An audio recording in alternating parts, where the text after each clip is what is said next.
Hello students, मैं हूं आदिल सिद्दीकी, आपका मास सर, और हम पढ़ रहे हैं नीट एफटीआर। जैसा कि आप जानते हो कि हमने नीट एफटीआर में फाइनल टच रिवीजन कोर्स में आपको एक टेस्ट सीरीज भी दी है और जिसका पहला पार्ट टेस्ट नंबर 1 इस संडे को हो चुका है। ठीक है, तो मैं आपके लिए उसका पेपर लेकर आया हूं और हम इस पेपर को आज डिस्कस करने वाले हैं। मैं आशा करता हूं आप सबने बहुत अच्छे से एग्जाम को दिया होगा और बहुत अच्छे से आपकी प्रिपरेशन चल रही होगी। और जिन लोगों ने अभी तक इनरोल नहीं किया, भैया देख लो, you are missing a lot of things. ठीक है, तो जल्दी से जल्दी आप इनरोल करें इसके अंदर, जल्दी जल्दी अपने प्रिपरेशन को बहुत ही तेजी से आगे की तरफ लेके चलें, क्योंकि समय कम है और काम बहुत ज्यादा है। तो बिल्कुल भी डिले ना करें और जल्दी से जल्दी अपनी प्रिपरेशन को आगे बढ़ाएं। ठीक है, तो हम देखते हैं पार्ट टेस्ट नंबर 1 का। ठीक है, NEET FTR part test number 1 का पहला क्वेश्चन क्या कह रहा है कि 3 न्यूटन तथा 2 न्यूटन परिमाण के दो बल थीटा कोण पर इस प्रकार कार्यरत हैं कि उनका परिणामी आर है। यदि प्रथम बल को 6 न्यूटन तक बढ़ा दिया जाए तो परिणाम बल 2r हो जाता है, तो थीटा का मान क्या होगा। अच्छा, पार्ट टेस्ट नंबर 1 जो था उसके अंदर सिर्फ और सिर्फ 11th का सिलेबस हमने कंप्लीट किया है। पार्ट टेस्ट नंबर 2 जो होगा उसके अंदर हम 12th का सिलेबस कंप्लीट करेंगे। उसके बाद जो आपके फुल टेस्ट होने वाले हैं उसके अंदर फुल सिलेबस आने वाला होगा। फुल सिलेबस का फुल टेस्ट का मतलब फुल सिलेबस ही होता है, उसके अंदर फुल सिलेबस हम लेंगे। तो अगला टेस्ट जो होगा आपको 12th का होगा। ठीक है, तब तक हम आपको 12th भी कंप्लीट करा चुके होंगे। ठीक है, तो देखिए पहला क्वेश्चन फिर से एक बार पढ़ लेते हैं। ये कह रहा है कि 3 न्यूटन 2 न्यूटन परिणाम के दो थीटा कोण पर है। ठीक है, ये है 3 न्यूटन, किसको मान ले 3 न्यूटन, ये है 3 न्यूटन हमारे पास। ठीक है, और ये है 2 न्यूटन, ये थीटा कोण पर है, ये किसी कोण थीटा पर है। अब अगर मैं क्या करूं, 3 न्यूटन वाले बल को डबल कर दूं, यानी कि 6 न्यूटन कर दो। प्रथम बल को आपने 6 न्यूटन कर दिया है और दूसरे को आपने 2 न्यूटन ही रहने दिया। एंगल इनके बीच में अभी भी थीटा ही है, एंगल अभी भी इनके बीच में थीटा ही है, ये भी 2 न्यूटन ही है। ठीक है, अगर एक कंडीशन आपके पास है तो पूछा है कि थीटा का मान क्या होगा, तो दोनों तरीके से अगर आप आर निकालते हो, इनका परिणाम ही निकालते हो, तो क्या आने वाला है। इसका परिणाम आपको दे रखा है कि आर के बराबर है और इसका परिणाम आपको दे रखा है कि 2r के बराबर है। ठीक है, अगर फॉर्मूला लगा के दोनों की वैल्यू निकालते हो, देखो क्या आएगा। पहले के हिसाब से आने वाला है आपके पास आर स्क्वायर बराबर 2 का स्क्वायर प्लस 3 का square plus 2 into 3 cos theta. ठीक है, और इधर से आएगा आपके पास इस वाले से 4r स्क्वायर बराबर 2r का होल स्क्वायर करेंगे तो 4r स्क्वायर हो जाएगा ऑब्वियसली। ठीक है, बराबर 2 का स्क्वायर प्लस 6 का square plus 2 into 6 cos theta. ठीक है, दोनों को डिवाइड कर दो, दोनों इक्वेशंस को डिवाइड करके आंसर निकाल सकते हो। थोड़ा सा पहले इसको मैं सॉल्व कर लेता हूं ऊपर से, तो कितना होगा देखो, 4 प्लस 9 13, 13 प्लस 3 दूनी 6 दूनी 12, 13 प्लस 12 कॉस थीटा, और नीचे आ जाएगा यहां पर 4 प्लस 36 प्लस 4 40, 40 प्लस 6 दूनी 12 दूनी 24। ठीक है, तो 24 कॉस थीटा ये हमारे पास आ जाएगा। तो हम देख सकते हैं आर स्क्वायर बटे 4r स्क्वायर, अगर डिवाइड कर दें, दोनों को भाग कर दें, ठीक है, तो कितना आएगा 13 प्लस 12 कॉस थीटा बटे 40 प्लस 24, तो इसमें 4 कॉमन में लेता हूं, तो 10 प्लस 6 कॉस थीटा। देखो यहां से 4 से 4 उड़ जाएगा, आर स्क्वायर से आर स्क्वायर उड़ गया, ये इसके बराबर हो जाएगा 10 प्लस 6 कॉस थीटा बराबर 13 प्लस 12 कॉस थीटा। इसको सॉल्व करना तो अब कोई मुश्किल काम नहीं है ना, ये आपके लिए बचपन में सॉल्व करते हैं ऐसी चीजें। ठीक है, अच्छा इसको उधर ले जाओ, इसको उधर ले आओ, तो कितना हो जाएगा माइनस 6 कॉस थीटा बराबर 3 कॉस थीटा बराबर माइनस 1/2।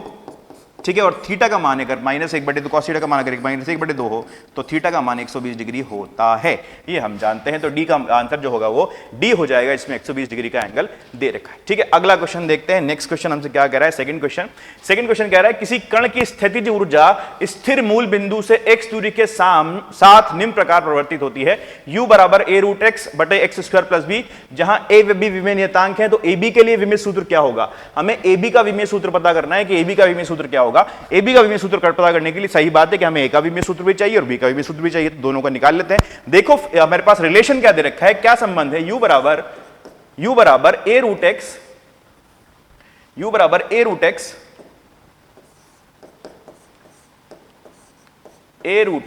बटे x स्क्वायर प्लस b। भाई कैसे करें इसको, क्या करें इसके अंदर, कैसे करें। अच्छा देखो नीचे वाला टर्म देखोगे सबसे पहले, तो आपने देखा होगा एक्स स्क्वायर के अंदर b ऐड हो रहा है, b का योग, एक्स स्क्वायर को b को जोड़ दिया है हमने। और हम दो फिजिकल क्वांटिटीज, दो भौतिक राशियों को तभी जोड़ सकते हैं जब उनके विमीय सूत्र बराबर हो, यानी कि b का जो विमीय सूत्र होना चाहिए वो एक्स स्क्वायर के विमीय सूत्र के बराबर होने चाहिए। b का जो विमीय सूत्र होना चाहिए वो एक्स स्क्वायर के विमीय सूत्र के बराबर होना चाहिए बाबा। तो मतलब ये एल स्क्वायर यहां पर हो जाएगा। मतलब इसका बी का तो मुझे विमेय सूत्र मिल गया कि ये l की घात 2 के बराबर है। अब हमें पता करना है a का। a का विमेय सूत्र पता करने के लिए इस पूरे को ले जाओ, रूट एक्स को नीचे ले आओ, तो a हो जाएगा u x square plus b बटे रूट एक्स। ठीक है, क्या a का विमेय सूत्र इस पूरे के विमेय सूत्र के बराबर होगा? u क्या है? स्थितिज ऊर्जा है। स्थितिज ऊर्जा यानी कि ऊर्जा का विमेय सूत्र क्या होता है? m1l2t - 2 x square plus B. इसका विमेय सूत्र अभी हमने निकाला, किस क्या आएगा इसका विमेय सूत्र? l की घात 2 और रूट एक्स क्या आ जाएगा भाई? l की घात 1/2। बस खत्म हो गई बात। इसको हल करना है, a निकल जाएगा। तो a बराबर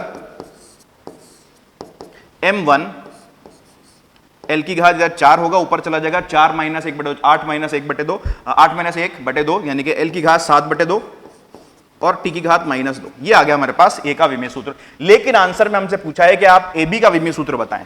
ठीक है, ab का विमेय सूत्र क्या होगा? तो a और b को गुणा कर दो साहब। ab का विमेय सूत्र क्या होगा? a का विमेय सूत्र कितना है? m1 l की घात 7/2। ठीक है, l की घात t की घात -2। ठीक है, और इधर से b का विमेय सूत्र होगा l स्क्वायर। कितना हो जाएगा भाई? m1 l की घात 7/2 + 2 7 + 4 11 n1 l 11/2 t की घात -2। ठीक है, कहीं ऑप्शन में है क्या ये m1 l की घात 11/2 t -2? 11/2 का ऑप्शन है हमारे पास बी ऑप्शन यहां पर सही हो जाएगा। ठीक है, तो बी ऑप्शन आपका ठीक है, अच्छी बात है। चलिए अगला क्वेश्चन देखते हैं। अगला क्वेश्चन हमसे क्या कह रहा है भैया? ये कह रहा है तीसरा क्वेश्चन कि स्क्रू गेज के वृत्ताकार पैमाने पर 50 भाग है तथा पिच 0.5 mm है। मुख्य पैमाने का पाठ्यांक 2 है। मुख्य पैमाने का पाठ्यांक हमें 2 दे रखा है। ठीक है, गोले का व्यास ज्ञात कीजिए। गोले का व्यास क्या होगा? इसके अंदर 2 चित्र दे रखे हैं भैया, हमें 2 चित्र दे रखे हैं, तो किसी तो कोई पर्पस होगा तभी 2 चित्र दे रखे हैं, तो 2 चित्र देने का कोई मतलब नहीं था।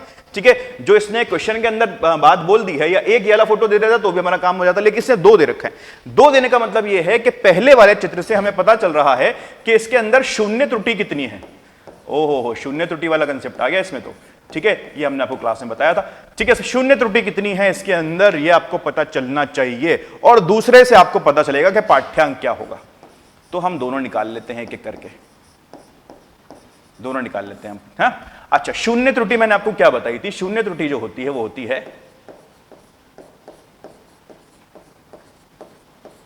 ठीक है, 0 पर जब हो, जब पूरी तरह से बंद हो स्क्रू गेज और उस समय भी कोई रीडिंग दिखा रहा हो, तो जितने भाग पर वो जा रहा है, यहां पे देखो कितने भाग तक जा रहा है?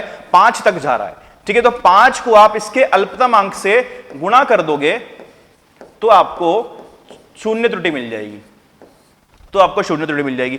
भैया अब अल्पतमांक क्या है? अल्पतमांक निकालना पड़ेगा, तो अल्पतमांक हम यहां पर निकाल लेते हैं। अल्पतमांक आप देखोगे कितना आने वाला है, यहां पर दे रखा है 5 पे मिल रहा है। ठीक है, 5 पे मिल रहा है, लेकिन हमें अल्पतमांक चाहिए, तो अल्पतमांक होता है पिच बटे सर्कुलर स्केल पर कितने भाग हैं, ये अल्पतम अंक का फॉर्मूला होता है। ये फॉर्मूला भी हमने क्लास में आपको बताया था। ठीक है, ठीक है, तो एक कंसेप्ट, पहला कंसेप्ट तो यहां पर ये वाला इस्तेमाल हो रहा है। पिच कितनी दे रखी है आपको? पिच दे रखी है 0.5 mm, और गोलीय पैमाने पर कितना है भाई साहब? गोलीय पैमाने पर 50 भाग हैं, तो 0.5 बटे 50 कितना हो जाएगा? ये 0.01 mm, ये इसका अल्पतम अंक हो जाएगा। ठीक है, दूसरा कंसेप्ट जो आप यूज कर रहे हो वो यूज कर रहे हो शून्य त्रुटि बराबर इसका जितने भाग मिल रहे हैं इनटू अल्पतमांक।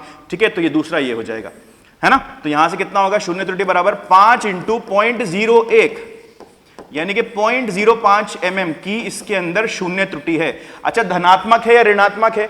धनात्मक है या ऋणात्मक है? बिल्कुल आप देख सकते हो इसके अंदर धनात्मक आ रहा है, ये मतलब पॉजिटिव आएगा। ठीक है, क्योंकि ये आगे बढ़ा हुआ है, चूड़ीज जो भाग है वो 0 पे नहीं है, 0 से आगे आ रहा है, यानी कि शून्य धनात्मक शून्य त्रुटि होगी तो पॉजिटिव आएगा यहाँ पे। ठीक है, तीसरी बात हम बात करते हैं पाठ्यांक की।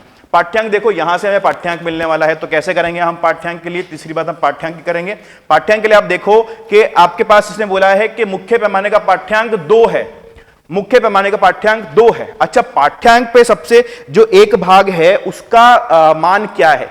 पाठ्यांक का जो एक भाग है उसका मान 0.5 है, वही पिच ही होता है ना। ठीक है, तो 2 भाग का कितना हो जाएगा भाई? 0.5 × 2, तो हमारे पास मिल गया 0.5 × 2, ये तो मुख्य पैमाने की बात हो गई, यानी कि 1 mm तो आना ही आना है, तो जान की बाजी लगा के हम बोल सकते हैं। प्लस इसमें प्लस इसमें जिस भाग पर मिल रहा है और अल्पतम अंक का गुणनफल हमें जोड़ना पड़ेगा, यानी कि कितने अंक पर मिल रहा है, कहां पर मिल रहा है, किस भाग पर मिल रहा है, 25 यहां पर दिख रहा है मुझे, तो 25 इंटू इसका अल्पतम अंक निकाला हमने, कितना आया अभी 0.01 mm, कितना आ जाएगा भाई, ये आ जाएगा 0.25। कुल जो रीडिंग आई आपके पास वो कितनी आई, दिस प्लस दिस, इन दोनों को आप ऐड करो, 1 mm प्लस 0.25 mm, कितना हो जाएगा भाई, 1.25 mm। ये आपके पास इसका पाठ्यांक आ गया, रीडिंग आ गई, ठीक है। लेकिन क्या है सही आंसर है, ऑप्शन में भी दे रखा है देखो 1.25 mm, लेकिन ये गलत है। क्यों गलत है ये, क्योंकि इसके अंदर शून्य त्रुटि को हमने अभी इंक्लूड नहीं किया है, शून्य त्रुटि को हमने अभी इसके अंदर जोड़ा घटाया जो भी करेंगे वो नहीं करा है, ठीक है। अच्छा बात आती है जोड़े के घटाएं, क्योंकि धनात्मक शून्य त्रुटि है इसलिए हमें इसको इस रीडिंग में से घटाना पड़ेगा, ठीक है। धनात्मक शून्य त्रुटि को आप रीडिंग में से, पाठ्यांक में से घटाते हो तो हमारे पास जो आंसर होगा वो होगा 1.25 माइनस 0.05 बराबर 1.20 mm। ये हमारा आंसर आ जाएगा। अच्छा क्वेश्चन था, ठीक है। इस पर गेज पर बेस काफी क्वेश्चन पूछे जाते हैं, तो आपको बहुत अच्छे से इसको कर लेना चाहिए, बहुत अच्छे से आपको आना चाहिए, ठीक है। अगला क्वेश्चन देखो, चौथे नंबर का क्वेश्चन क्या कह रहा है, चौथे नंबर का क्वेश्चन कह रहा है कि एक कण 2 मीटर प्रति सेकंड स्क्वायर के त्वरण से गति प्रारंभ करता है, 5वें आधी सेकंड में इसके द्वारा चली गई दूरी कितनी होगी, 5वें आधी सेकंड में कितनी दूरी चलेगी। हमें दे रखा है कि कोई कण है भैया, इस प्रकार से चल रहा होगा, ये क्या हो जाता भैया, तुम आपका इस प्रकार से चल रहा होगा, ठीक है। वेग, इसका जो प्रारंभिक वेग हमें दे रखा है वो है 0 मीटर प्रति सेकंड, ठीक है। और त्वरण जो इसके पास है वो है कितना है भाई, 2 मीटर प्रति सेकंड स्क्वायर। अब 5वें आधे सेकंड की बात कर रहे हैं, 5वां आधे सेकंड कौन सा होगा भाई, आधे सेकंड के 5 भाग काउंट कर लो, ठीक है। तो पहला आधा सेकंड होगा, फिर दूसरा आधे सेकंड मिला के कितना बना, 1 सेकंड, ठीक है। ऐसे बना लेते हैं हम यहां पर, ये इस तरह से चल रहा होगा, ठीक है। अच्छा ये पहला आधा सेकंड 0.5, फिर ये 1 सेकंड, फिर ये 1.5 सेकंड, फिर ये 2 सेकंड और फिर ये 2.5 सेकंड। तो 2.5वें सेकंड में कितना चल गया होगा ये हमसे पूछा है, यानी कि ये वाली दूरी कितनी होगी ये हमसे पूछा है, ठीक है। ये लाइन कौन सी है, 2 सेकंड की लाइन, ये 2 सेकंड का पॉइंट है और ये 2.5 सेकंड का पॉइंट है, ठीक है। यही हमसे पूछा गया है कि इसका मान कितना आएगा, तो निकाल दो इसका मान कितना आएगा, ठीक है। कैसे करोगे, अगर आपको पता चल जाए ये दूरी कितनी है, ठीक है, और आपको पता चल जाए कि ये दूरी कितनी है, अगर मैं इसको S2 बोल दूं, इस वाली दूरी को, और ऊपर वाली दूरी को S1 बोल दूं, तो S2 में से अगर S1 को घटा दिया जाए तो आपको पता चल जाएगा कि S कितना है। अगर इसको S बोलें तो S हमें पता चल जाएगा, ठीक है, यही निकालना है हमें। तो S का मान कितना होगा भाई साहब, S2 माइनस S1, बोलो ना बबुआ, S2 माइनस S1 कितना होगा, S2 का मान देखो, तो S2 होगा हाफ AT स्क्वायर, क्योंकि कैसे लिखूंगा पहले से पूरे से लिख देता हूं मैं, S1 का मान होगा UT plus half A UT1 plus half A T1 square, ठीक है। ये T1 मैंने बोल दिया और ये T2 मैंने बोल दिया, ठीक है ना। अच्छा तो ये देखो U तो 0 है, तो ये तो पूरा का पूरा शून्य हो जाएगा। तो S1 का मान कितना आएगा भाई, 1/2 A T1 स्क्वायर, ठीक है। तो S1 का मान कितना आएगा भाई साहब, 1/2, A का मान आपको 2 दे रखा है, T1 का स्क्वायर यानी कि 2 का स्क्वायर आ गया। इसी तरह से S2 का मान आप निकालोगे तो S2 का मान कितना आएगा आपके पास, 1/2 A इंटू T2 का स्क्वायर, T2 कितना है भाई, 2.5 का स्क्वायर आ गया। A का मान रख दो 2 यहां पर, तो कितना हो गया, S2 बराबर 1/2 इंटू 2, 2.5 का स्क्वायर, ठीक है। 2 से 2 कटा, S2 का मान आ गया 2.5 का स्क्वायर, ठीक है। और यहां से 2 कटेगा तो S1 का मान आ गया कितना, 4, ठीक है। अपन को आंसर निकालना है बेसिकली, इसका मान निकालना है, तो S हो जाएगा S2 माइनस S1, यानी कि 2.5 का स्क्वायर माइनस 2 का स्क्वायर।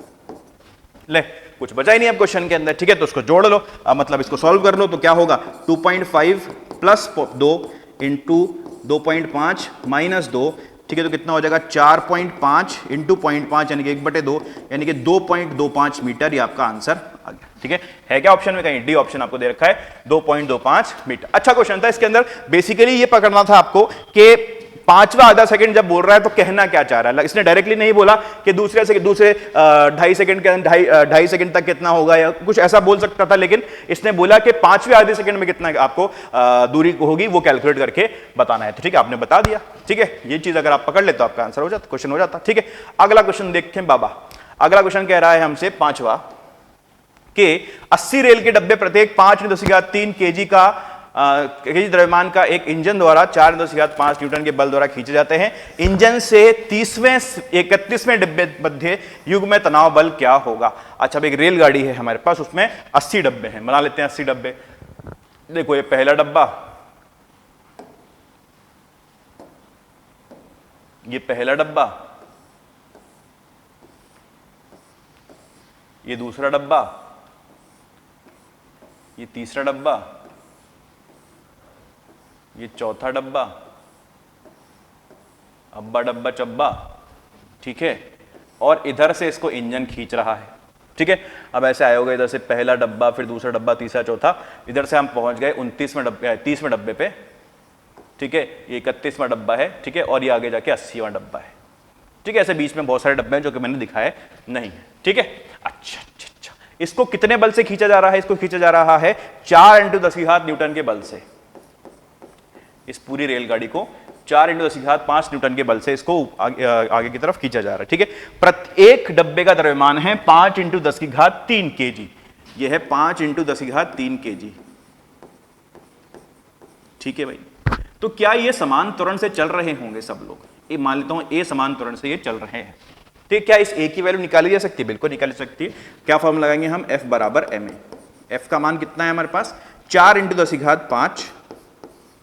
m का मान कितना है हमारे पास? 80 इंटू 5×10⁻³ 80 से मल्टीप्लाई क्यों किया? क्योंकि एक डब्बे का दे रखा है और टोटल डब्बे 80 हैं, इंटू ए, ये यही हमें चाहिए। तो ए का मान कितना हो जाएगा भाई? इधर से देख लो, तो इधर बचेगा ये 3 की घात, ये 3 2 चले जाएगा तो 400, और 80 पंजे भी 400, ठीक है। 80 पंजे भी 400, तो ए का घात, ए का मान 1 मीटर प्रति सेकंड स्क्वायर आ जाएगा। बढ़िया आंसर आता दिख रहा है, ठीक है। ए का मान जो है वो 1 मीटर प्रति सेकंड स्क्वायर मिल जाएगा। अब हमसे क्या पूछा है? हमसे पूछा है कि 30 और 31वें डब्बे के जो युग्म है, ठीक है। युग्म क्या लिख रहा है इसने? क्या दे रखा है? मध्य युग्मन, जो चीज इनको जोड़े हुए है, जिस चीज से जुड़े हुए हैं उनके उसके बीच में जो तनाव होगा वो कितना होगा, वो हमसे पूछा है, ठीक है। तो 31वें डब्बे को जो खींच रहा होगा, जो बल खींच रहा होगा, वो टेंशन होगा, वो कुछ इस प्रकार से होगा, ठीक है। इस तरह से इसको खींच रहा होगा, ठीक है भाई, इस तरह से खींच रहा होगा। अच्छा, मैं 31वें डब्बे के बाद वाले डब्बों का एफबीडी बनाऊं तो क्या होगा? 31वें डब्बे के बाद वाले डब्बे,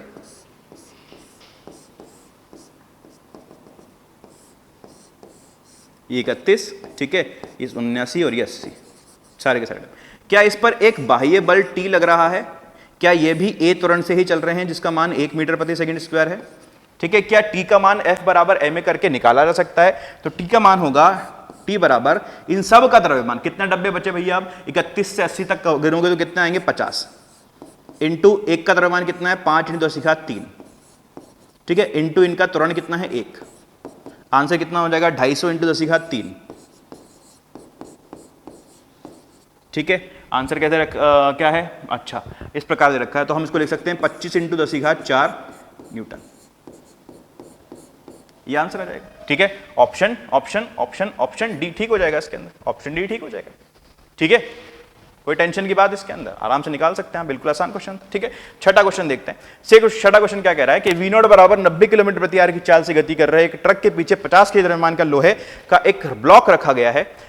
चालक ब्रेक लगाता है, 10 सेकंड में इसकी चाल V0 से इतनी हो जाती है, 90 से 54 हो जाती है, ठीक है। इस समय अंतराल में दौरान ब्लॉक पर आरोपित नियत बल क्या होगा यदि ब्लॉक ट्रक के तल पर फिसले नहीं? ब्लॉक को जो है ट्रक के तल पर फिसलने नहीं दे रहे हैं हमें, तो कितना इसके ऊपर फोर्स लग रहा होगा हमें बता रहा है।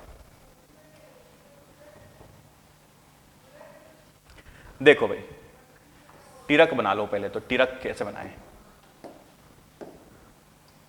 ये टिरक है,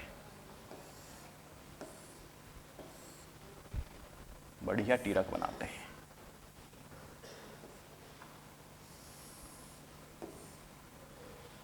पहिए वहिए लगा दो इसमें, अलॉय व्हील्स लगा लें, चलो अलॉय व्हील्स लगा लेते हैं, ठीक है। ट्रक विद अलॉय व्हील्स, और ये V0 इधर, और ये डब्बा इधर, ठीक है। देखो, मैं इस डब्बे को ना ट्रक के फ्रेम में देखना चाहता हूं, ट्रक के फ्रेम में देखता हूं मैं। मान लेते हैं ट्रक का कोई त्वरण है जो कि A इधर है। अब मैं गया हूं ट्रक के, इससे यहां पे जाके बैठ गया हूं, ठीक है, और मुझे ट्रक के फ्रेम से इसको देखना है। ट्रक के फ्रेम से अगर मैं इसकी एफबीडी बनाऊं तो इसके ऊपर नीचे mg लग रहा होगा, इधर नॉर्मल लग रहा होगा, कोई और फोर्स हो रहा होगा इसके ऊपर, कोई और फोर्स आ रहा होगा, कोई और फोर्स होगा इसके ऊपर। अब हमें ये नहीं बताया ना, ठीक है। एक और इसके ऊपर बल लग रहा होगा जो कि होगा एक सूडो बल, जो कि ma के बराबर होगा, जो कि ma के बराबर दे रखा है। m का मान मुझे दे रखा है कितना, 500 kg, इसका मान दे रखा है 500 kg, और a का मान मुझे पता नहीं है, अभी निकाल लेंगे हम a का मान। ठीक है, फ्रिक्शन भी इसके ऊपर लग रहा होगा, फ्रिक्शन इस पे इस तरफ लग रहा होगा, और फ्रिक्शन ही रोक पा रहा होगा इसको, नहीं तो रोकेगा कौन। ठीक है, फ्रिक्शन ही इसको रोक रहा होगा। ठीक है, या फिर हमसे क्या, ठीक है, फ्रिक्शन ही रोक रहा होगा, हमें तो फोर्स इससे मतलब है कि कितना हमें चाहिए। ठीक है, अच्छा ये चीज है हमारे पास। चलो चलो चलो चलो, अच्छा ए का मान पता कर सकते हैं क्या? ए का मान पता करने के लिए हमने कहा है, इसने कहा है कि इसकी जो प्रारंभिक वेग था वो था 90 किलोमीटर प्रति आवर, यानी कि 90 × 5/18 कितना हो जाएगा, 25 मीटर प्रति सेकंड इसका प्रारंभिक वेग था। ठीक है, 25 ही हुआ ना, ठीक है। और वी फाइनल होगा 54 × 5/18 यानी कि 15 मीटर प्रति सेकंड। ठीक है, ये फाइनल आपके पास आ गया। क्या यहां से तुरंत पता कर सकते हो? तुरंत कह सकते हो आप कि a बराबर v final minus v initial, अंतिम माइनस प्रारंभिक वेग, यानी कि 15 - 25 बटे समय। समय कितना लगा इसको इससे करने के अंदर, दे रखा है क्वेश्चन में 10 सेकंड। ठीक है, तो a का मान आ गया मेरे पास -1 मीटर प्रति सेकंड का स्क्वायर। ठीक है, ठीक है, ठीक है, ठीक है, ठीक है, ठीक है, ठीक है।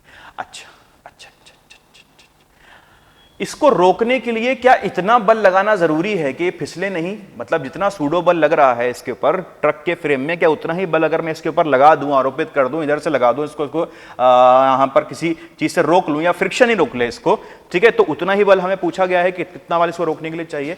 तो जितना बल इसको रोकने के लिए चाहिए वो होगा m × a के बराबर। m का मान कितना है, 500 kg, a का मान कितना आया, -1, तो कितना आया, -500 न्यूटन, ये आपको मिल गया। -500 न्यूटन का बल होगा। ठीक है भाई, आ गई बात समझ में? ये हुआ हमारा क्वेश्चन नंबर 6। क्वेश्चन नंबर 7 देखते हैं। क्वेश्चन नंबर 7 कह रहा है कि 10 kg द्रव्यमान का एक ब्लॉक खुरदुरी सतह के ऊपर रखा हुआ है तथा उस पर बल बराबर F बराबर 40 आरोपित है, 4 आरोपित है। ठीक है, किस मान के लिए ब्लॉक गति प्रारंभ करेगा? ठीक है, किस मान के लिए ब्लॉक जो है गति प्रारंभ कर देगा? देख लो भाई, गति प्रारंभ करा लो ब्लॉक की। देखिए भाई, इस तरह से ब्लॉक आपका रखा हुआ है। ठीक है, फ्रिक्शन है, इसके अंदर घर्षण है ना, और कुछ फोर्स इसके ऊपर 4T लग रहा है इस तरफ, 4T। ठीक है, नीचे लग रहा है इस पर mg, ऊपर लग रहा है इस पे नॉर्मल, और पीछे लग रहा है इस पे घर्षण। घर्षण का मान लगेगा μn। क्यों μn लगेगा? ठीक है, क्यों μn लगा रहा हूं मैं? क्यों μn मैं इसलिए लगा रहा हूं क्योंकि मैं चाहता हूं कि ये ब्लॉक चल जाए, मतलब घर्षण का अधिकतम मान पहुंच जाना चाहिए।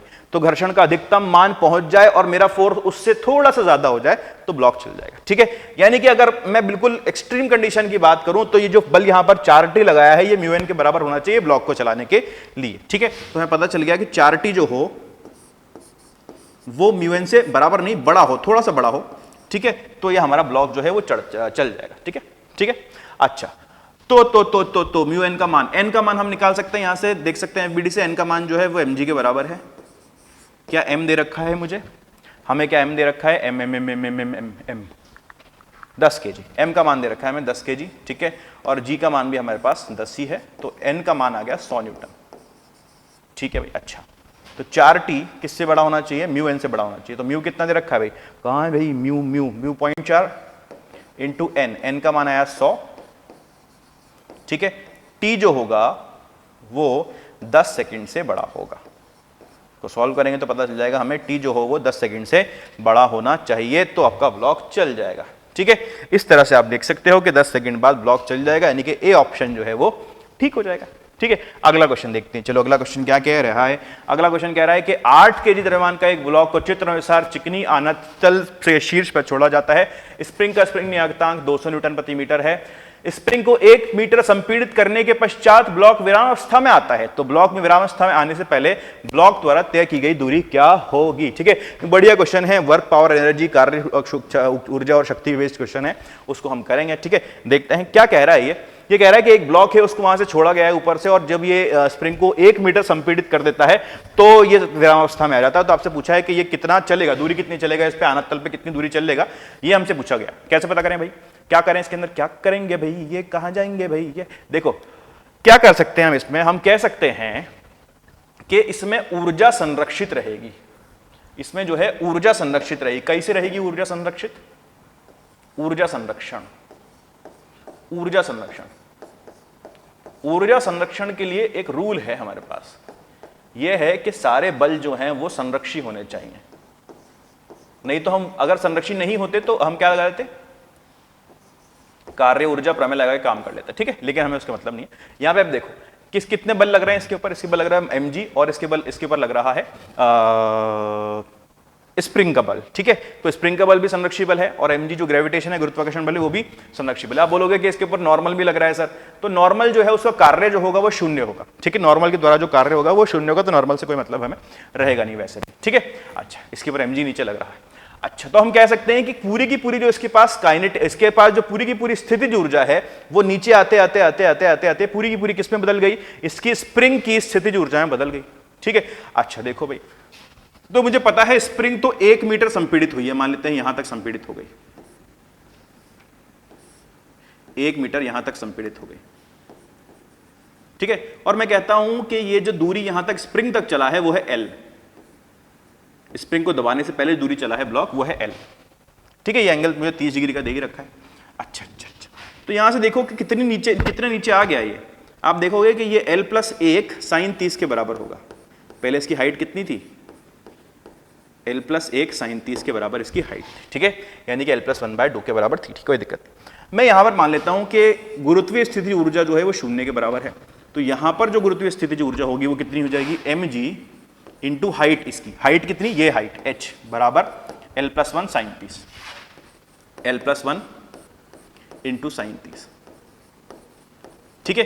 इस स्थिति में आके इसके पास गुरुत्वीय ऊर्जा तो कितनी हो गई, 0 हो गई, मगर इसके पास एक स्प्रिंग की स्थिति ऊर्जा है जो कि 1/2 kx² के बराबर होगी। x का मान हमें 1 मीटर दे रखा है, हम रख देंगे वैल्यू में, ठीक है। क्या इसके अंदर कोई गतिज ऊर्जा होगी, हाँ इसके अंदर बीच में गतिज ऊर्जा होगी, ठीक है, लेकिन वो पूरी की पूरी गतिज ऊर्जा शुरू से लेकर एंड तक इस्तेमाल हो गई होगी, ठीक है। इसके गतिज ऊर्जा आएगी बीच में, लेकिन वो खत्म हो जाएगी, तो प्रारंभिक गतिज ऊर्जा k इनिशियल अगर यहां पे लिखूं तो वो भी 0 है, अगर k फाइनल लिखूं तो वो भी 0 है, तो ये तो बहुत ही बढ़िया बात हो गई हमारे लिए, है ना। तो हम क्या लगाए हैं भैया, ऊर्जा संरक्षण के अंदर हम कहेंगे कि प्रारंभिक गतिज ऊर्जा प्लस प्रारंभिक स्थितिज ऊर्जा बराबर अंतिम गतिज ऊर्जा प्लस अंतिम स्थितिज ऊर्जा, ठीक है।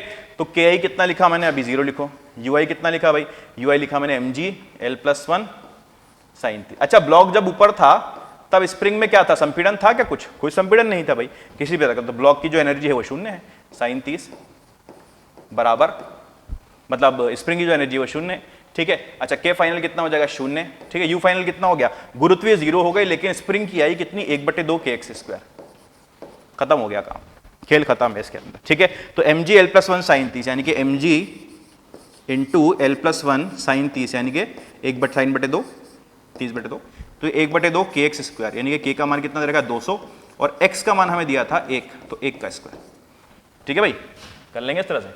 अच्छा अच्छा अच्छा अच्छा, अब क्या करें, सॉल्व कर लो, ठीक है, इतना हो गया।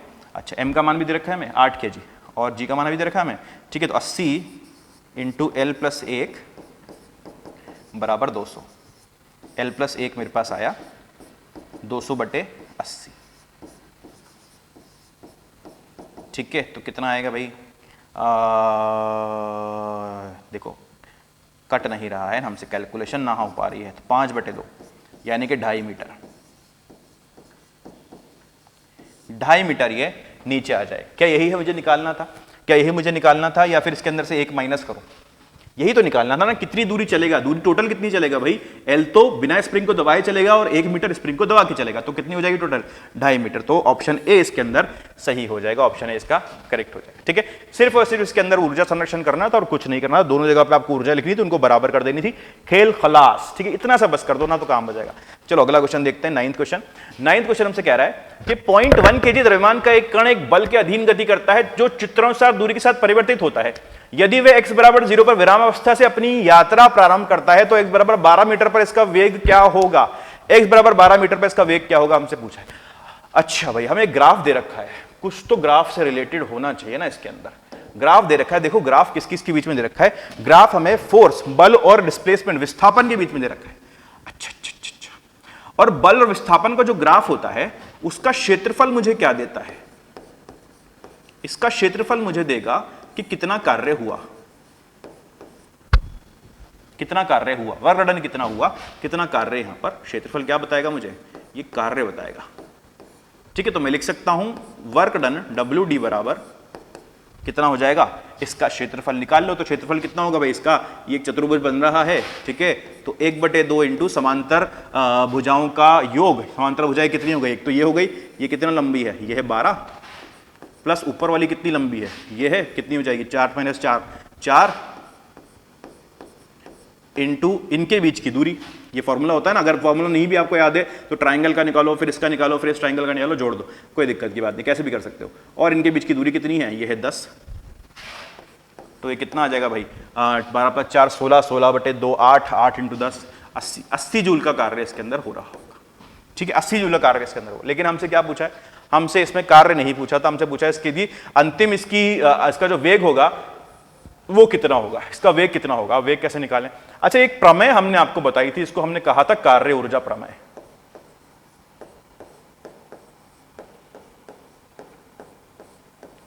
कार्य ऊर्जा प्रमेय क्या थी? ये कार्य ऊर्जा प्रमेय ये कहती थी कि जितना भी कार्य होता है ना कहीं पर, वो गतिज ऊर्जा के परिवर्तन के बराबर होता है। ठीक है, जो टोटल कार्य हो रहा होता है किसी फिनोमेना में, वो किसी काइनेटिक एनर्जी गतिज ऊर्जा में परिवर्तन के बराबर आता है। ठीक है, अच्छा अच्छा अच्छा अच्छा अच्छा अच्छा अच्छा अच्छा, तो क्या करें भाई? कार्य अच्छा मुझे पता है कि 80 जूल के बराबर यहां से आया था, और डेल्टा के क्या होगा? 1/2 mv² माइनस 1/2 mu², यू का वर्ग। ठीक है, अच्छा अच्छा अच्छा अच्छा, यू कितना दे रखा है? बोला है कि x बराबर 0 पर विराम अवस्था से अपनी यात्रा प्रारंभ करता है। विराम अवस्था से कर रहा है, मतलब इसका u तो 0 होगा, यानी कि इसकी जो प्रारंभिक गतिज ऊर्जा होगी वो तो 0 के बराबर होगी। लो भाई, हो गया काम। 1/mv² जो है वो 80 के बराबर आ गया हमारे पास। क्या आ गया? 1/2 mv² बराबर 80। क्या मुझे m का मान दे रखा है? m का मान दे रखा है 0.1 kg और v² बराबर 80। इसको सॉल्व करना थोड़ी कर पाएंगे आप लोग। ठीक है, तो v² कितना आ जाएगा? 80 इंटू 2/0.1। ये v² जो होगा वो 1600 के बराबर आएगा। ठीक है, और v का मान जो होगा वो 40 मीटर प्रति सेकंड के बराबर आ जाएगा। बहुत मुश्किल काम था क्या ये? बढ़िया, आराम से आप कर पाओगे। ठीक है, कितना हो जाएगा, कितना हो जाएगा, कितना, कहाँ गया कुछ? 40 मीटर प्रति सेकंड। ऑप्शन डी इसके अंदर सही आंसर होगा। ठीक है, सिर्फ एरिया निकालना था और कार्य ऊर्जा प्रमेय लगानी थी, और कुछ इसके अंदर कुछ बहुत ही अजीब गरीब चीजें नहीं है, बहुत आसान क्वेश्चन था। चलिए अगला क्वेश्चन देखते हैं। 150 मीटर त्रिज्या तथा 0.6 घर्षण गुणांक वाले समतल वक्र पर चक्कर लगाने के लिए एक कार ड्राइवर को किस अधिकतम वेग से कार चलानी चाहिए ताकि कार फिसले नहीं? अब याद देखो, फॉर्मूला बेस्ड क्वेश्चन है। ठीक है, जो अधिकतम वेग होता है ना, उसका फॉर्मूला हमने आपको क्लास में बताया था, तो आपको फॉर्मूला मैंने कहा था, इसको याद कर लो। तो वी मैक्स जो होता है वो, ठीक है, वो होता है √μrg। अधिकतम जो वेग हो सकता है वो √μrg के बराबर आ जाता है। ठीक है, तो म्यू का मान कितना दे रखा है आपको? म्यू का मान आपको दे रखा है 0.6। ठीक है, आर का मान आपको दे रखा है 150 और जी का मान आपको दे रखा है 10। कितना हो जाएगा भाई? 0.6 इंटू 1500 इंटू 6, 1500 हो गया। 0.6 इंटू 150, 6 इंटू 150 900 के बराबर होगा। 15×6 90, 900। ठीक है, तो 30 मीटर प्रति सेकंड के अधिकतम वेग से, तो वी अधिकतम का मान कितना आ गया? वी अधिकतम का मान आपके पास आ गया है 30 मीटर प्रति सेकंड के अधिकतम वेग से चल सकता है, नहीं तो भैया ये गिर जाएगा। इससे ज्यादा चलेगा तो ये गिर जाएगा। ठीक है, इसको गिरना नहीं देना है हमें, 30 मीटर प्रति सेकंड के वेग से इसको हम चलाएंगे। अगला क्वेश्चन देखो क्या कह रहा है कि 10 मीटर लंबाई की एक द्रव्यमानहीन रस्सी से एक सिरे सेम द्रव्यमान की एक गाड़ी को बांधा गया है। तो गाड़ी बना लो भाई। ठीक है, कौन सी गाड़ी है? कौन सी गाड़ी है दादा? बैलगाड़ी है। कौन सी गाड़ी है? बैलगाड़ी है ना। आजकल पेट्रोल बहुत महंगा हो रहा है, बैलगाड़ी चलाएंगे हम लोग। ये हमारी बैलगाड़ी है, ये आगे बैल वैल बांध दो यहाँ से। ठीक है, ये बैल के पैर हैं और ये बैल बंधा है यहाँ से। ठीक है, ये बैलगाड़ी है हमारी। अच्छा अच्छा अच्छा, इसका द्रव्यमान हमें दे रखा है m और 10 मीटर की इसकी दूरी है। 10 मीटर की इसकी दूरी है। 10 मीटर लंबी रस्सी से यहां पर एक पुरुष खड़े हैं, पुरुष इनको इधर से खींच रहे हैं। ठीक है, जिनका द्रव्यमान m/2 है।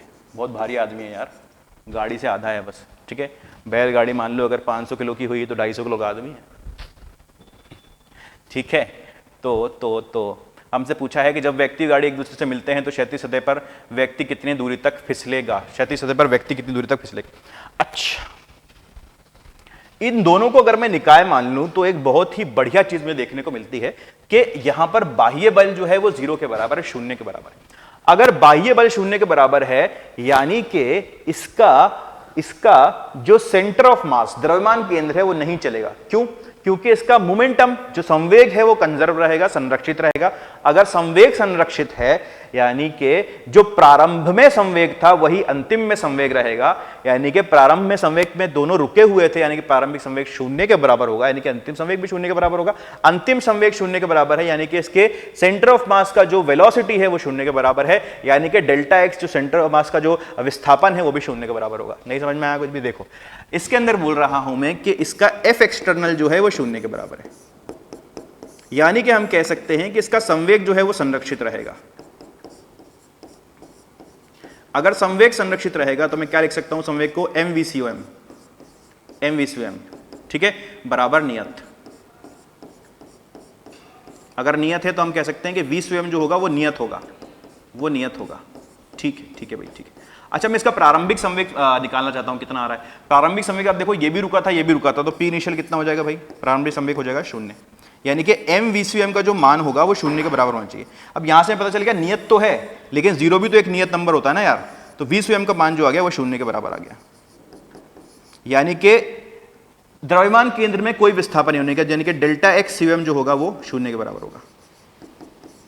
कोई चीज नहीं चल रही है, उसके अंदर विस्थापन नहीं हो रहा है, तभी तो उसका जो वेग होता है वो 0 के बराबर होता है, ठीक है। तो यहां पर डेल्टा एक्स cm जो है वो 0 हमारे पास आ गया। एक चीज तो हमें यहां से पता चली है ना, इसी चीज का हम इस्तेमाल करेंगे। अब ये तो कंसेप्ट हो गया, इस कंसेप्ट को आप लिख लेना है ना, जगह कम है इसलिए मैं इसको हटा दिया। अच्छा, अब मान लेते हैं कि इसका जो द्रव्यमान केंद्र है वो कहीं यहां पर है, कहीं भी हो, ठीक है।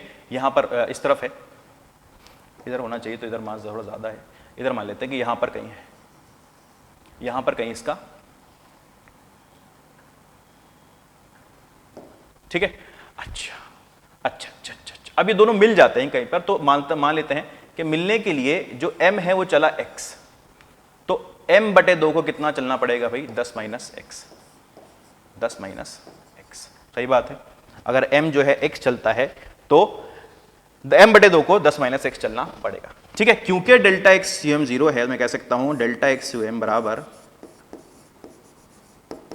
m1 delta x1 plus m2 delta x2 बटे m1 प्लस, ये फॉर्मूला होता है डेल्टा एक्स cm निकालने का, कितना विस्थापन हुआ द्रव्यमान में, द्रव्यमान केंद्र में, ठीक है। ये 0 के बराबर है, यानी कि हमारे पास मिला कि m1 delta x1 plus m2 delta x2 जो होगा वो 0 के बराबर आएगा। तो वैल्यू पता है आपको, सारी की सारी वैल्यू रख दीजिए, ठीक है। m1 का द्रव्यमान m है, कितना चला है? x चला है।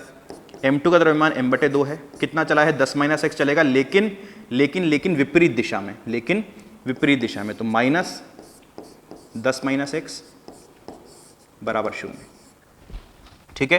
तो कितना हो जाएगा ये? इधर से आप देखोगे m तो m उड़ा दो सब जगह से, x प्लस x - 10/2 बराबर 0, तो 2x प्लस x 3x बराबर कितना हो जाएगा? 10, और x का मान आ जाएगा 10/3। अब ये 10/3 क्या आया है भाई? x कहाँ से लिया था हमने? x लिया था हमने गाड़ी से, ठीक है। लेकिन हमें ये पूछा गया कि व्यक्ति कितना चलेगा, तो व्यक्ति कितना चलेगा भाई? 10 - x चलेगा, तो 10 - 10/3 कितना हो जाएगा? 20/3। ये हमारे पास आ जाएगा कि व्यक्ति को 20/3 मीटर चलना होगा, तब जाके ये मुलाकात करेंगे। तो ए आंसर इसका सही हो जाएगा, ए ऑप्शन इसका करेक्ट हो जाएगा, है ना। अगला क्वेश्चन देखा जाएगा, 12th क्वेश्चन देखा जाए भाई।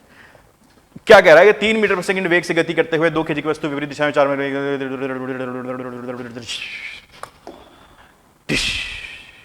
देखो क्या कह रहा है कि 3 मीटर पर सेकंड की एक वस्तु 2 kg की वस्तु से 2 kg की एक वस्तु है जो कि 3 मीटर प्रति सेकंड के वेग से चल रही है, ठीक है। 4 मीटर प्रति सेकंड के वेग से गति करती है, 1 kg की वस्तु से सम्मुख टक्कर करती है। एक और आपके पास बॉल है जो कि 4 मीटर प्रति सेकंड के वेग से चल रही है, ठीक है, विपरीत दिशा में दे रखा है, और 1 kg की है, 1 किलो की है। ये कहानी हमें दे रखी है। टक्कर के पश्चात दोनों वस्तु चिपक कर साथ गति करती हैं। मान लीजिए यहां दोनों टकराई हैं और टक्कर के बाद ये दोनों इस तरह से चिपक गई हैं, ठीक है, चिपक गई हैं इस तरह से, और ये एक साथ गति कर रही हैं। तो मान लेता हूं इधर ये v वेग से गति करने लगती हैं। इनका द्रव्यमान कितना हो जाएगा? 3 kg, ठीक है, 3 kg इनका द्रव्यमान हो जाएगा। पूछा यह है कि v का मान क्या होगा बस। तो क्योंकि इसके अंदर कोई बाह्य बल नहीं है, यानी कि संवेग संरक्षित रहेगा। टक्कर में आप वैसे भी जानते हो, आप संवेग संरक्षित करते हो, देखते ही सोचते ही नहीं हो संवेग संरक्षण करना है कि नहीं करना है। आपको संवेग संरक्षण लगाना है तो आप संवेग संरक्षण इसके अंदर लगा देते हैं, ठीक है, ठीक है। प्रारंभिक संवेग कितना होगा? 2 × 3 प्लस 1 × -4 क्यों किया? क्योंकि विपरीत दिशा में जा रही है, ठीक है। और ये 3 × v बराबर कितना होगा? 6 - 4 बराबर 3v। तो v हो जाएगा 2/3 मीटर प्रति सेकेंड। प्यारा क्वेश्चन, ठीक है, एकदम चौका लगाने वाला क्वेश्चन था, ठीक है। ये कहां गया? 4/3 2/3 मीटर प्रति सेकेंड, ठीक है। एकदम आपने सही किया होगा, मैं ऐसे आशा कर रहा हूं। अगला क्वेश्चन देखते हैं हम, 13 क्वेश्चन। उसमें भी कोई खास नहीं है। अरे कहां गया? इधर ही करना पड़ेगा क्या? अच्छा, इधर ही कर लेते हैं, चलो। बोला m द्रव्यमान तथा l लंबाई की 3 छड़ों के चित्र के परिचित समबाहु त्रिभुज के रूप में व्यवस्थित किया गया है। तल के लंबवत तथा निकाय के द्रव्यमान केंद्र से होकर गुजरने वाली अक्ष के परितः जड़त्व आघूर्ण क्या होगा? ठीक है, अब मैं इसको हटा देता हूं। जड़त्व आघूर्ण क्या होगा? तो हमें कुछ ऐसी कंडीशन, कुछ ऐसी स्थिति दे रखी है।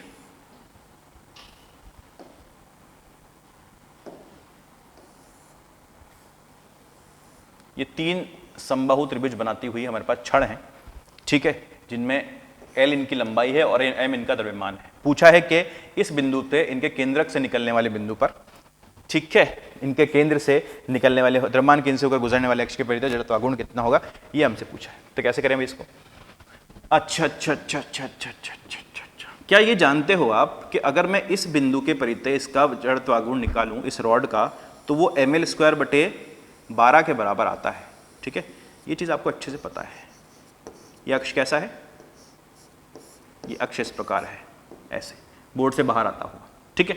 अच्छा, अगर इसके भी द्रव्यमान केंद्र पर से गुजरता हुआ एक अक्ष इस तरह से, ठीक है, इसके परितः में पूछता हूं तो आप बोलोगे कि इसका भी ml²/12 होता है, ठीक है। ये समान रॉड है, समान छड़ है, तो इसके भी द्रव्यमान केंद्र से निकलते हुए जो बिंदु है और उसके लंबवत जो एक अक्ष होगा उसका ml²/12 के बराबर आएगा, ठीक है भाई। पूछा यह गया है कि इस बिंदु के परितः कितना होगा। चलो बाकी 2 छड़ को ही भूल जाओ, आप तो बस देखो कि आपके पास सिर्फ ये वाली छड़ है, ठीक है बाबू, सिर्फ ये वाली छड़ है आपके पास, और इस वाली छड़ का मुझे जड़त्व आघूर्ण निकालना है इस बिंदु के परितः। तो क्या ये दूरी अगर मुझे मिल जाए, क्या ये दूरी अगर मुझे मिल जाए, चलो बाबा, ये दूरी अगर मुझे मिल जाए तो मेरा काम हो सकता है, जिसको मैंने d मान लिया है। ये d दूरी मुझे चाहिए होगी। अच्छा, लंबाई मुझे l दे रखी है, तो इसको जोड़ो जरा, ठीक है, इसको जोड़ो जरा। तो क्योंकि ये पूरा कोण 60 है, एक समबाहु त्रिभुज है, तो क्या आधा कोण 30 के बराबर होगा?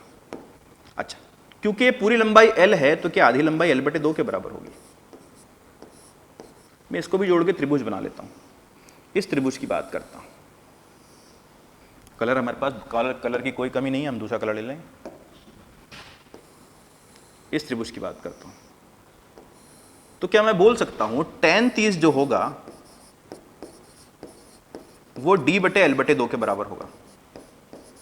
तो d का मान जो होगा वो l/2 × tan 30 यानी कि 1/√3 के बराबर आ जाएगा। यहां से d का मान मुझे कितना मिल गया? l/2√3 हो गया भाई काम। अब समांतर अक्ष प्रमेय लगाकर क्या मैं इस अक्ष पर इसका जड़त्व आघूर्ण इस रॉड का निकाल सकता हूं, ठीक है। तो कितना होगा भाई? अगर मान लो इसका मान आ रहा है I, तो I बराबर ml²/12। अच्छा, ml²/12 क्यों लिख पाया मैं यहां पर?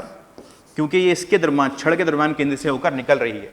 अगर ये छड़ के द्रव्यमान केंद्र से होकर नहीं निकलती तो हम इसको यहां पर नहीं लिख पाते, समांतर अक्ष प्रमेय हम नहीं लगा पाते, ठीक है। क्या होता है समांतर अक्ष प्रमेय? क्या होता है भाई?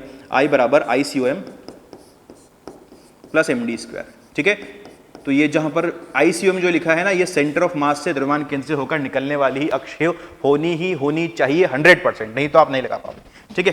हालांकि हमारी इसके अंदर है तो हम लगा देते हैं ml²/12 प्लस md² यानी कि m × d²। d का मान कितना है अभी निकाला मैंने? 1/l/2√3। तो m इंटू एल, एल बटे 2√3 का स्क्वायर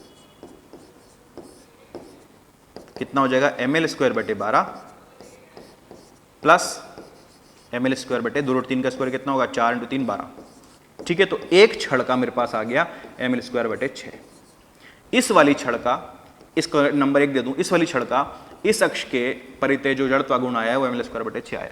क्या इसी तरह इसका भी इतना ही आएगा और इसका भी इतना ही आएगा। ठीक है, तो मुझे मिल जाएगा कि टोटल जो जड़त्व गुण आ रहा है I बराबर 3 इंटू आई डैश बोल लूं, 3 इंटू आई, यानी कि 3 इंटू ml स्क्वायर बटे 6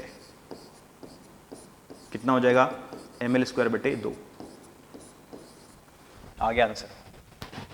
ठीक है, आ गया आंसर कितना, ml स्क्वायर बटे 2, जो कि बी ऑप्शन में दे रखा है आपको, बी ऑप्शन आपका ठीक हो गया। अगला क्वेश्चन देखते हैं। m द्रव्यमान तथा r त्रिज्या की एक चकती चित्र अनुसार इसके केंद्र के परितः घूर्णन करने के लिए स्वतंत्र है। एक डोरी को इसकी परिधि पर लपेटा जाता है तथा m द्रव्यमान के ब्लॉक को डोरी के मुख्य सिरे से छोड़ा जाता है। निकाय को विराम से छोड़ा जाता है। ब्लॉक की चाल क्या होगी जब यह h दूरी नीचे की ओर गति कर चुका हो। क्या होगी इसकी चाल जब ये h दूरी नीचे की तरफ आ चुका हो। तो निकाल लेते हैं भाई, पता कर लेते हैं कितना होगा। वापिस आ जाओ हमारे कलर। ठीक है, बोल रहा है m द्रव्यमान तथा r त्रिज्या,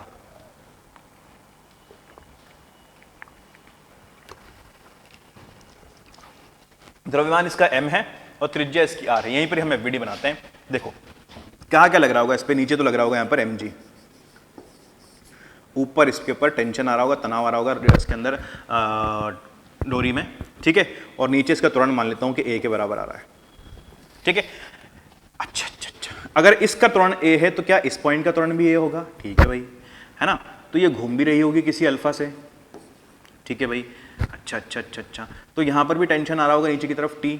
ठीक है भाई, अच्छी बात है। हम इक्वेशन बना सकते हैं। हम पहले ब्लॉक की इक्वेशन लिखते हैं। तो ब्लॉक की इक्वेशन क्या होगी भाई, mg माइनस टी बराबर m है। ठीक है, पहली जो इक्वेशन है, पहला समीकरण तो हमारे पास ये आया।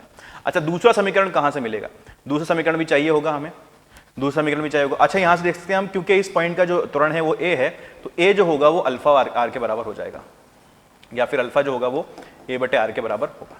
ठीक है, ये हम कह सकते हैं। अच्छा, दूसरी चीज हम क्या बोल सकते हैं, दूसरी चीज हम बोल सकते हैं कि टेंशन का जो टॉर्क आ रहा है वो आई अल्फा के बराबर होगा। तो टेंशन का टॉर्क कितना आएगा भाई, टी इंटू कितनी दूरी पर लग रहा है टॉर्क, टेंशन ये आर दूरी पर लग रहा है। ये दूरी कितनी है, ये आर दूरी है। ठीक है, तो टी इंटू आर बराबर आई इंटू अल्फा, आई इंटू अल्फा। ठीक है, अच्छा, और किसी चीज की जरूरत पड़ेगी नहीं। तो टी इंटू आर बराबर आई, आई का मान क्या है, कोई चकती है और अपने केंद्र पर घूम रही है, तो एम आर स्क्वायर बटे 2 इंटू अल्फा। ये मिल गई भाई हमें बात, है ना। यहां से ए निकाल लिया जाए या कुछ भी निकाल लिया जाए, टी निकाल लिया जाए, कुछ तो निकाल लेंगे हमें से। ये आर से आर कटा। ठीक है, तो टी का मान जो आया वो आया एम आर अल्फा बटे 2, एम आर अल्फा बटे 2। नहीं पूछा क्या है इसके अंदर यार। अच्छा, एच नीचे जाकर कितना चला जाएगा, तो ए ही चाहिए होगा हमें। तो आर अल्फा, तो आर अल्फा को हम रख देते हैं कितना, ए बटे 2। ए का मान हमारे पास यहां से आ गया 2t बटे एम, लेकिन टी के रूप में तो आंसर नहीं चाहिए। ठीक है, तो पहली इक्वेशन का इस्तेमाल किया जाए। तो mg माइनस टी का मान रखो ना यार, mg माइनस एम ए बटे 2 बराबर एम ए। तो mg बराबर आ गया हमारे पास यहां से 3 एम ए बटे 2। ठीक है, थोड़ा अच्छा सवाल है, ध्यान से करेंगे, है ना। तो m से m कटा, a आ गया हमारे पास 2g बटे 3।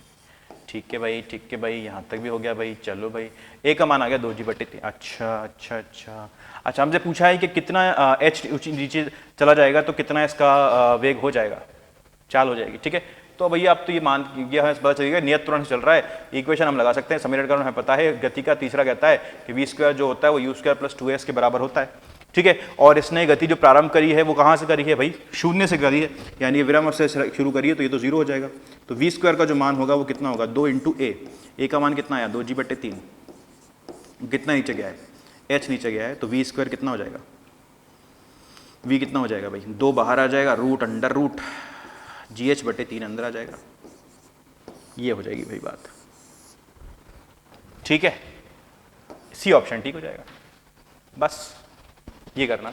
क्या करना है आपने इसमें m इसका जो ये जो ब्लॉक है इसकी इक्वेशन बनाई, इस शक्ति की ब्लॉक इक्वेशन लिखी, टॉर्क की इक्वेशन लिखी, ठीक है, वहां से एक एक्सीलरेशन पता किया, एक्सीलरेशन पता करने के बाद आपने जो तीसरा समीकरण है हमारा गति का उसको लगाया और आंसर आपने निकाल लिया, ठीक है। सिर्फ इतना काम आपको करना था। अच्छा क्वेश्चन है थोड़ा सा, ठीक है, थोड़ा दिमाग लगाने question, it's a good question, ठीक है। जिससे हो गया बहुत बढ़िया बात है, वेरी गुड बेटा, ठीक है, बहुत ही बढ़िया, जिससे हो गया बहुत बढ़िया बात है। चलो अगला क्वेश्चन देखते हैं।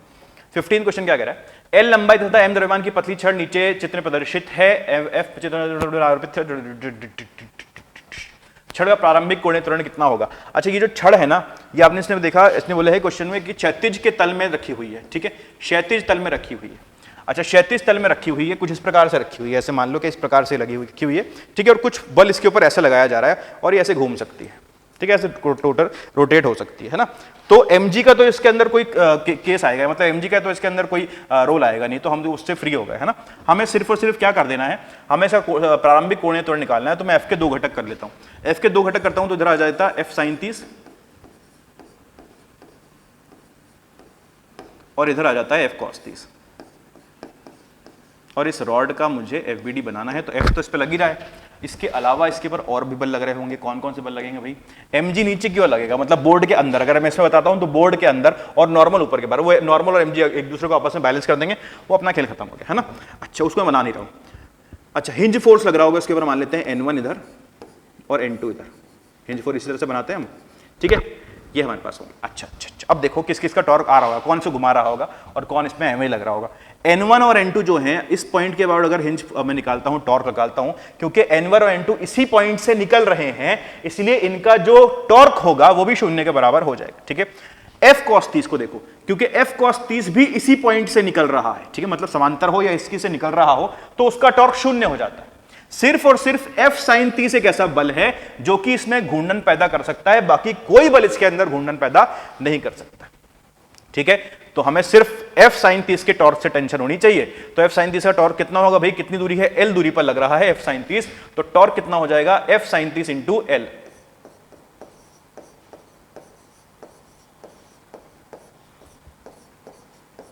ठीक है।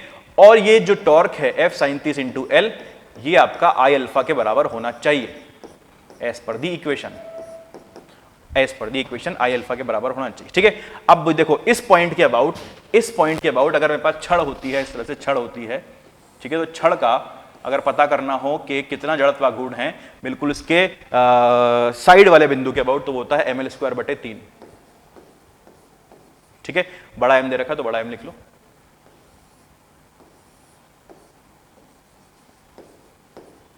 ml²/3, फिर छोटा लिख दिया, अरे दादा, ठीक है। तो यहां लिखेंगे हम I अल्फा की जगह पर ml²/3, इसका I और अल्फा, ठीक है। यहां से देखो अल्फा का मान कितना आ जाएगा, FL/2, तो ये हो जाएगा FL/2 बराबर ml²/3 इंटू अल्फा, ठीक है। L से L कटा, अल्फा का मान आ गया आपके पास 3F/2ml, है क्या कोई ऑप्शन, 3F/2ml का कोई ऑप्शन है बिल्कुल है, ए ऑप्शन इसमें आपका करेक्ट हो जाएगा, ठीक है।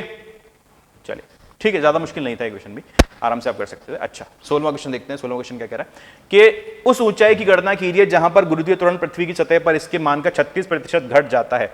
36% घट गया है भाई जी का मान, तो कितना हो गया होगा जी डैश, अगर मैं बोलूं 36% घटने के बाद जो मान हो गया होगा, बचा कितना होगा, 64% बता होगा जी का, जो सतह है पर है उसका 64% बचा होगा, यानी कि इतना बचा होगा, ठीक है, इतना हो गया होगा। चलिए अच्छी बात है।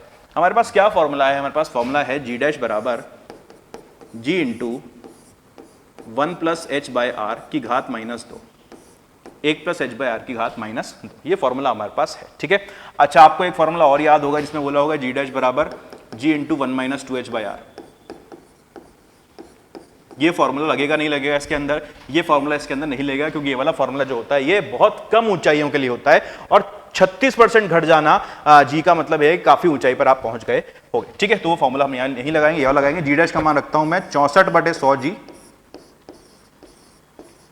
बराबर जी 1 + h/r की घात -2,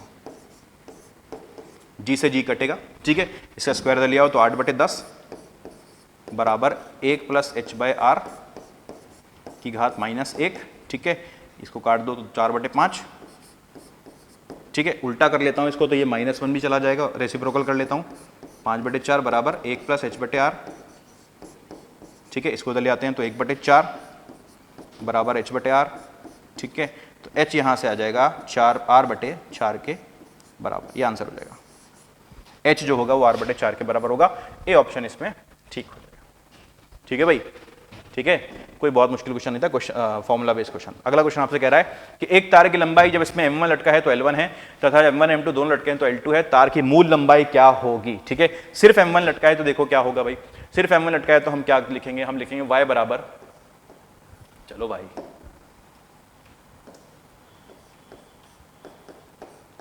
m1g, इतना बल लग रहा होगा इस पे नीचे की तरफ, ठीक है। इसी की वजह से इसके अंदर लंबाई में परिवर्तन आ रहा होगा, ठीक है। m1g बटे a बटे, ठीक है, डेल्टा एल, यानी कि l माइनस L1, कितना परिवर्तन आया लंबाई में, L1 माइनस एल बटे L, ठीक है।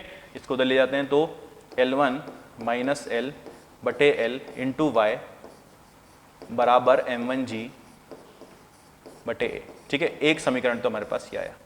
दूसरा समीकरण हमसे कह रहा है कि y बराबर m1 प्लस m2 इंटू जी बटे a बटे कितनी हो गई लंबाई L2, प्रारंभिक कितनी थी L बटे L, ठीक है। इसको उधर ले जाओ तो क्या इक्वेशन बनेगी, L2 माइनस एल बटे L इंटू वाई बराबर m1 प्लस m2 इंटू जी बटे a, ठीक है भाई। तो इसको सॉल्व कर लीजिए, तो इसको सॉल्व कर लेते हैं भाई। कर लोगे खुद से, थोड़ा बता देता हूँ ना, फिर कर लेना, कोई मुश्किल नहीं है इसके अंदर भी। अब सॉल्व तो खुद से करोगे ना यार। देखो, एक को 2 से डिवाइड कर दो तो कितना बचेगा आपके पास, तेरा आएगा L1 माइनस एल, ठीक है, और उधर से आएगा आपके पास L2 माइनस एल बराबर, इधर से आपको मिलने वाला है M1 ऊपर, ठीक है, और नीचे M1 प्लस M2, ठीक है। क्रॉस मल्टीप्लाई कर दो, कुछ नहीं करना। तो L1 minus L into M1 plus M2 बराबर M1L2, ठीक है, माइनस M1L, ठीक है। मल्टीप्लाई करें, इसको गुणा करें तो M1L1 माइनस M1L, थोड़ा सा इसमें आपको ध्यान रखना पड़ेगा, बुद्धिमान तरीके से करना पड़ेगा ना, जल्दबाजी नहीं करनी है इसके अंदर, क्योंकि इसके अंदर गलती सिर्फ यही हो सकती है, कंसेप्ट तो इसके अंदर कुछ ज़्यादा कुछ है नहीं। तो प्लस M2L बराबर M1L2 माइनस M1L, ठीक है। देखो कुछ कट रहा है क्या, M1L1 M1L2 है इधर हमारे पास, M1L2 ये देखो, ये तो M1L है, ये M2L1 है, M2L है। चलिए, कुछ कटता वो मुझे तो नहीं नज़र आ रहा है, चलिए अपन तो लिख लेते हैं, आगे इधर ले आते हैं। अच्छा, L वाले टर्म में साथ में लेता हूँ सारे, L वाले टर्म साथ में लेता हूँ। तो इधर से मुझे मिल रहा है एक L, कुछ M1L1 माइनस M1L, M2L1 और M2L माइनस M2L, ठीक है। तो माइनस आएगा, देखो गड़बड़ हो गई ना, फिर से करो, M1L1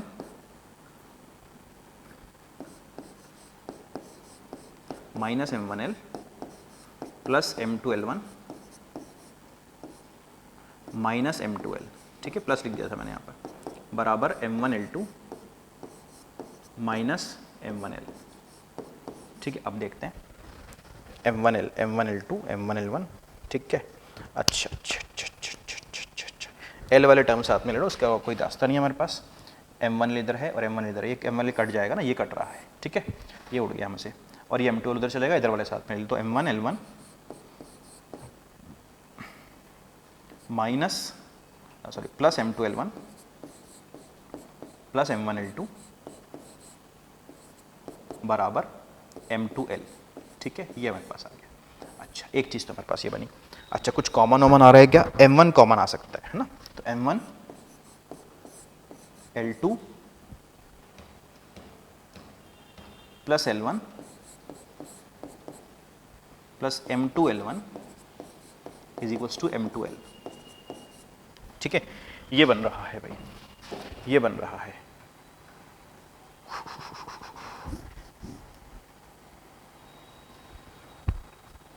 M1L2 को आप उधर लेके जाओगे तो माइनस में होगा ना,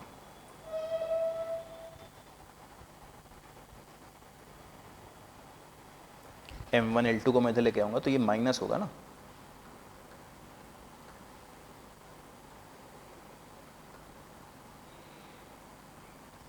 ठीक है, ये माइनस होगा।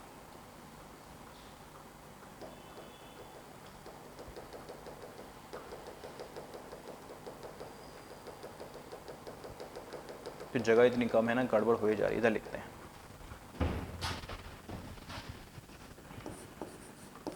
M1L1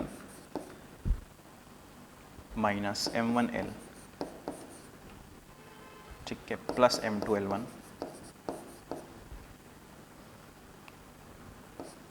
plus M2L minus M2L, ठीक है, बराबर M1L2 माइनस M1L, ठीक है। अब ठीक है, M1L से M1L कटा, ठीक है, M1 वाले सारे टर्म साथ में ले लेता हूँ तो M1L2 इधर से इधर आएगा, तो M1L1 माइनस L2, ठीक है, प्लस M2L1 बराबर M2L, ठीक है। अब ठीक, M2 से का डिवाइड कर दूँ इसको तो यह आ जाएगा आपके पास M1 by M2 L1 minus L2 plus L1 बराबर L, ये आंसर होगा, ठीक है। तो ए ऑप्शन ठीक हो जाएगा। सिंपल सी कैलकुलेशन थी, बस गड़बड़ कैलकुलेशन में होनी थी। देखो यहाँ पे जगह कम थी इसलिए थोड़ा सा टाइम से लगा, लेकिन बहुत ताबड़तोड़ क्वेश्चन नहीं है। 18 क्वेश्चन देखो, 1 मिलीमीटर मोटी ग्लिसरीन की एक परत के बड़े पृष्ठ या क्षेत्रों के पॉइंट के बीच स्थित है, कितने बल से छोटे पृष्ठ को खींचा जाए ताकि वे 1 मीटर प्रति सेकंड वेग से गति कर सके। अच्छा देखो देखो देखो, तो डायरेक्ट फॉर्मूला बेस्ड क्वेश्चन है ये। इसमें हमसे क्या पूछा है कि 1 मिलीमीटर मोटी ग्लिसरीन की एक परत है, ठीक है, जिसकी मुझे थिकनेस दे रखी है 1 मिलीमीटर, ठीक है, या फिर मैं इसको रिप्रेजेंट करता हूं किससे, Z से मैं इसको रिप्रेजेंट करता हूं, 1 मिलीमीटर मुझे दे रखा है, ठीक है। अच्छा, इसका क्षेत्रफल दे रखा है 0.1 मीटर स्क्वायर, 0.1 मीटर स्क्वायर, ये क्षेत्रफल है इनका, ठीक है भाई। पृष्ठ के बीच से कितने बल छोटे पृष्ठ से खींचा जाए तो F कितना हो कि इसका वेग जो हो वो 1 मीटर प्रति सेकंड हो, 1 मीटर प्रति सेकंड, ठीक है। अब हम जानते हैं कि F जो होता है वो माइनस ईटा ए वी बटे जेड या डेल्टा वी बटे डेल्टा या डी वी बटे डी जेड आप इसको लिख सकते हो, इसके बराबर होता है, ठीक है। ये बिल्कुल फॉर्मूला है आपके पास, शांता बल वाला फॉर्मूला है, ठीक है, यही आपको निकालना है। शांता गुणांक भी आपको दे रखा है 0.07 केजी प्रति मीटर प्रति सेकंड, तो फॉर्मूले में सारी वैल्यू रख दो बस। तो F बराबर 0.07, मान निकालना है तो सिर्फ मान निकाल लेते हैं, इंटू ए का मान आपको 0.1 मीटर स्क्वायर दे रखा है, ठीक है।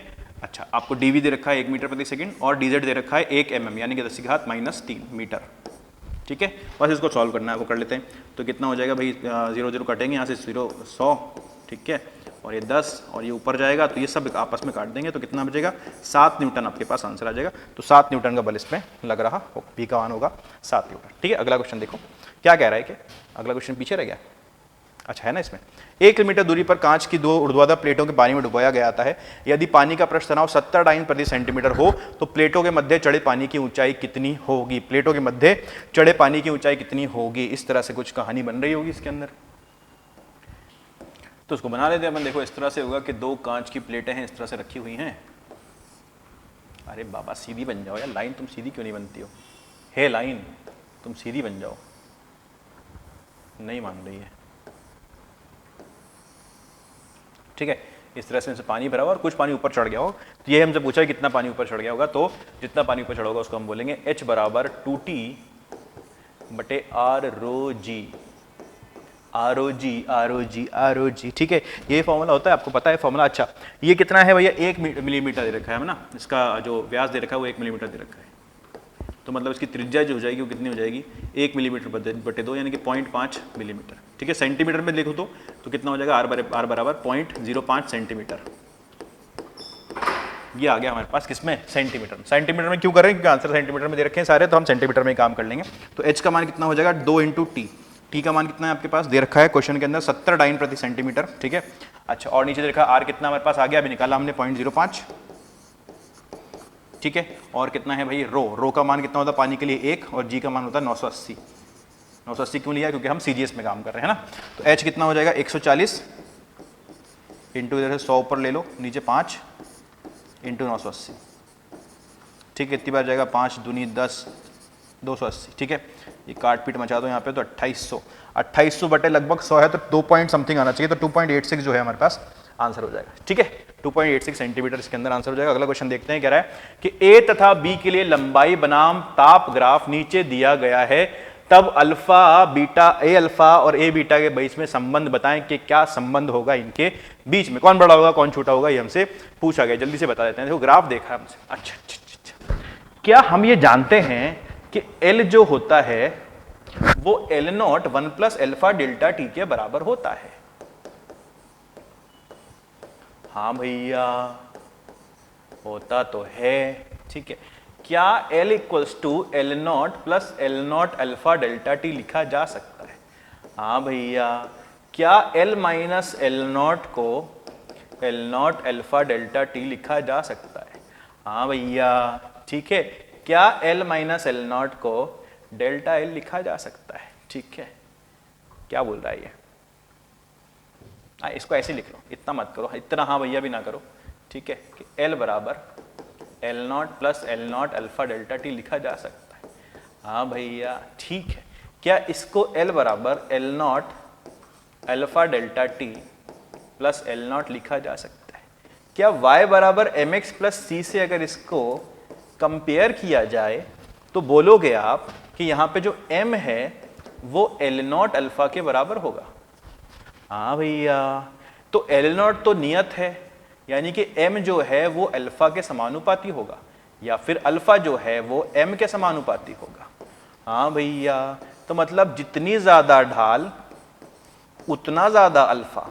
हाँ भैया, तो किसकी ढाल ज्यादा है यहाँ पर देख सकते हो आप, किसकी ढाल ज्यादा है यहाँ पर? अगर इस लाइन से देखूं तो b की ढाल ज्यादा है और a की ढाल कम है, यानी कि b की ढाल ज्यादा, mb ज्यादा है, ठीक है, और ma कम है, ठीक है। तो इसको हम ऐसे भी लिख सकते हैं कि ma कम है और mb ज्यादा है, यानी कि अल्फा a कम होगा और अल्फा b ज्यादा होगा, ठीक है ना बाबा, ठीक है ना बाबू। तो ये इस तरह से क्वेश्चन क्या होगा ऑप्शन सी जो होगा इसके अंदर ठीक हो जाएगा। बता नहीं सकते, काहे नहीं बता सकते भैया, हम बताएंगे, हमारे पास ऑप्शन बाकी 3 है, ठीक है। बता नहीं सकते वाले ऑप्शन जो होते हैं बहुत ही खतरनाक होते हैं, है ना। हम सब बता सकते हैं, देखिए ज्यादातर केस में हम सारे के सारे बता सकते हैं। इसका मतलब ये नहीं कि आप बोलोगे सर ने बोला था बता नहीं सकते, किसी में ऑप्शन दिया हो कि बता नहीं सकते तो हम तो बताएंगे, कुछ गलत बता के आ जाओ, ठीक है। तो ध्यान से क्वेश्चन को करना अच्छे से और उसको आगे लेकर चलना, ठीक है। तो आज की क्लास में हम यहीं तक डिस्कशन करते हैं, यानी कि क्वेश्चन नंबर 20 तक हमने आज की क्लास में डिस्कशन किया है।